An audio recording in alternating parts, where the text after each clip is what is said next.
Okay, alright, so I'm already a week late to weekly posting, but let's do this. So just over a week ago, I got the amazing opportunity to fly out to Rome to film the very first Rome Hyrox. Honestly, it was such a cool experience. The whole thing was free and paid for. So today, I want to tell you how I got the job, how I filmed it, and importantly, what you can do to go and try and get similar jobs for yourself. Hopefully.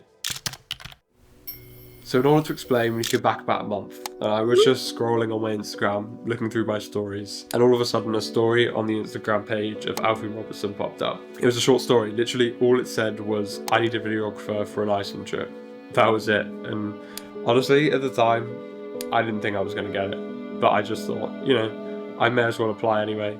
They've got nothing to lose. So I DM'd him. I think I said something like, my bag's packed. Let me see what I said. Bro, my bag's packed. Where do I sign? I got a response. I filled in a form, showed off my content, showed off what I've done in the past. And about a week later, I got a message saying, can you jump on a call? And honestly, the rest is history. We had a chat, and within about a week, I was on a plane on the way to Iceland, going to meet two people that I had never met before, other than one voice call. It wasn't even a video call. I literally had no proof that these people were real. I trusted my gut, and I just went for it. And honestly, that week was amazing. We spent it traveling around Iceland, seeing all the sights. I got to learn from Alfie, who's a very big entrepreneur, and I got to see what he does on a day-to-day to actually be as successful as he is. I learned a lot, not just from the videography side, but just the business side in general. So on that trip, he was there with his girlfriend Bree, so I was kind of third wheeling for a week, but honestly, the fact I've been flown out to Iceland, I didn't care. And throughout that week, we got on really well. And once I left to come back home, we stayed in touch. I flew to Portugal the day after, so I had to put... Hey. Hello. That's fine. Okay, yeah. I'm gonna go finish this video though. Yeah. Bye. Wait. Okay, back to it. So I actually had to catch a flight to Portugal the next day. So I had to edit the entire Iceland vlog on my laptop, which wasn't the hardest thing, but it's always nicer to have a setup to do it in. So after that, life sort of just went back to normal. I flew home and I went to uni. And I was about a week in and I got a random message from Alfie again, which I will read. Right, here we go. So on a random Monday morning at 7 AM, he messages me and goes, good sir, how are we? Would you fancy a trip to Rome for Hyrox? And I'm just not going to say no to that. Of course, I had to do a bit of rescheduling, but within a week we were on the plane to Rome, all my cameras packed, about to go and film the first ever Rome Hyrox. And I'm going to be honest, I haven't done that much sports filming. I've seen a lot of it, but I was kind of just winging it. So that meant I had to do a little bit of research before the day so that I wasn't going to screw it up and ruin the whole video. So this is how I shot the Hyrox. First of all, the most important thing was to have a structure in my head for how this was going to work. So the first thing I did, I selected the music so I knew what sort of vibe I was going for in the filming. I mean, it's a little bit lenient with a vlog in the sense that vlog is just filming everything that's happened. But I still wanted to have an idea of what shots I was going for. So that when I was chasing after Alfie and Alessio, I haven't mentioned Alessio. He's Italian, he's a big creator, over 1 million followers. Very cool guy, very nice guy, showed us around Rome. He did the Hyrox with Alfie.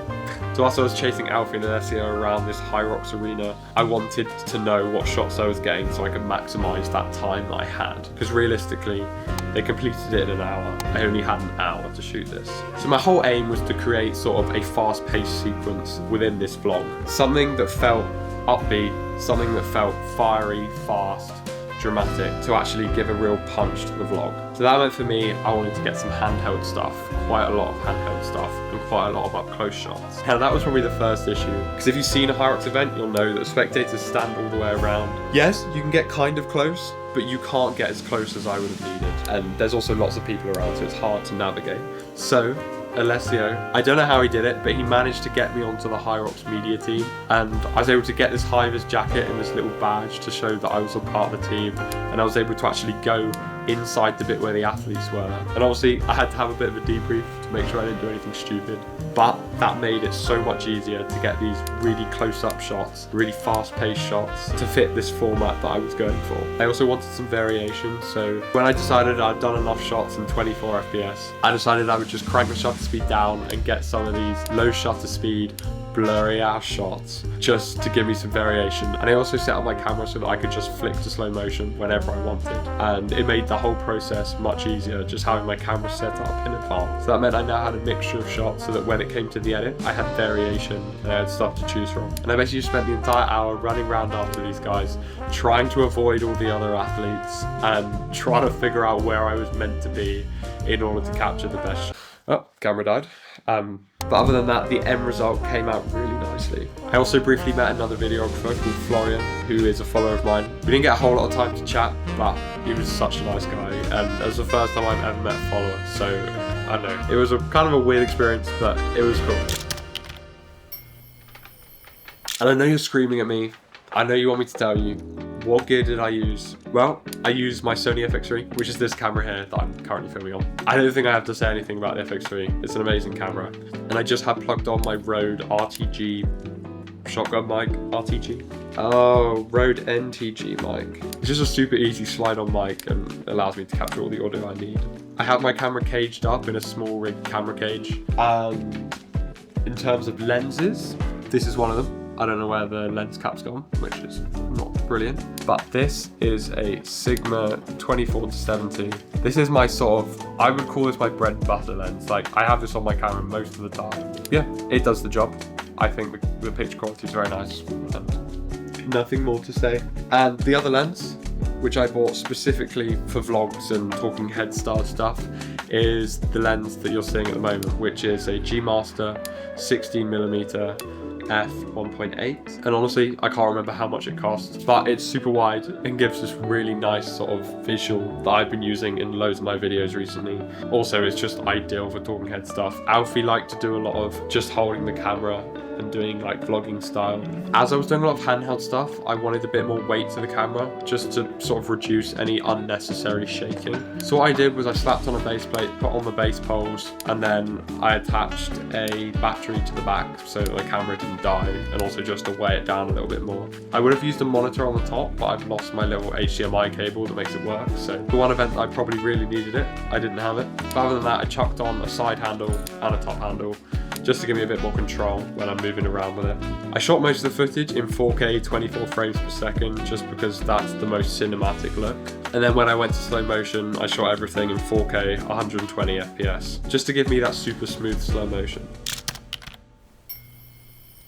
So I know you're dying for me to tell you, how can you get jobs similar to this? And I mean, you're really going to hate me for saying this, but there's no straightforward answer. I'm aware that I was very lucky to get the opportunity that I did, but there are definitely aspects of what I've done that have played into it. There are reasons that I got that job. So here are the top 3 things that I would do if I wanted to get jobs similar. Number 1, and this probably seems super obvious, but showcase your work. There's no point in creating stuff for no one to see. The whole point is that people see it. So start social media accounts, start YouTube like I'm doing here. Just create stuff and then post it. Put simply, if your stuff is good, then it will get views. And even if it doesn't get loads of views, it only needs one person, and that to be the right person to see it and for them to reach out to you. The rest is history. And don't just show off the work, show the process, show how you made it so people get an understanding of how you work. The more details about you and how you work and what you can offer